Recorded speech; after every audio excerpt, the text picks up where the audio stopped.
Sabe quem está fazendo aniversário nesse 16 de outubro? Ele mesmo, o pão.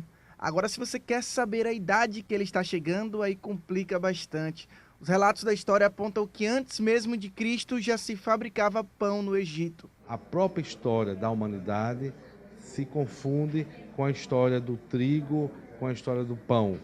Como nós estamos vendo aqui na maquete, ele surgiu há 7.000 anos antes de Cristo e os egípcios desenvolveram a técnica de fazer pão. Hoje, na verdade, ele abrange toda a sociedade, toda a comunidade mundial, não é? O modelo era mais ou menos parecido com esse aí. Aos poucos, o pão foi evoluindo e ganhando formas e sabores diferentes por todo o mundo. Hoje tem uma indústria só para ele e que movimenta cifras bilionárias. Segundo o Instituto Tecnológico da Panificação e Confeitaria, em 2017 o setor faturou aproximadamente 90 bilhões de reais no Brasil, crescimento de 3% se comparado ao ano anterior. E isso, o seu Antônio explica o porquê. Todo mundo come o pão.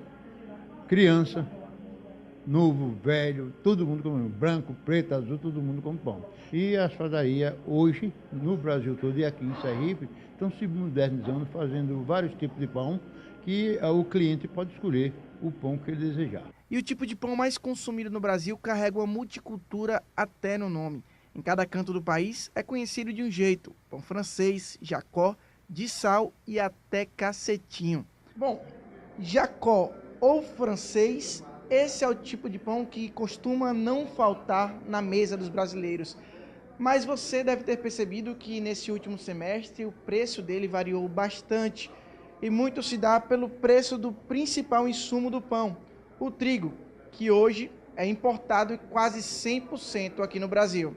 O preço do pão ele está interligado ao que a gente compra fora do país com o preço do grão e o câmbio, né, do dólar.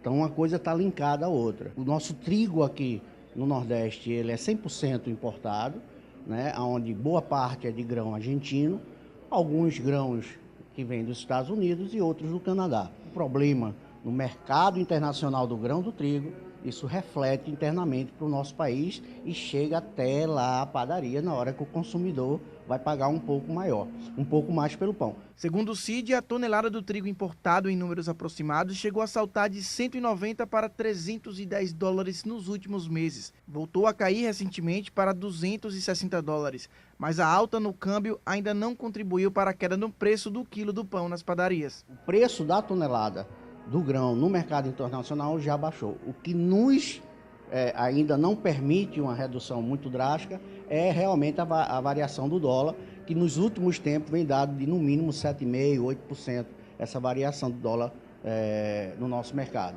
Mas existe sim uma tendência do grão já ir voltando.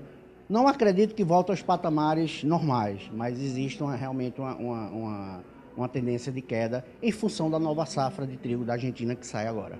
Mesmo com toda essa instabilidade, o setor projeta um crescimento de pouco mais de 2% neste ano. E a garantia está na fidelidade do público, que mesmo pagando mais caro, não vai deixar de consumir os pães.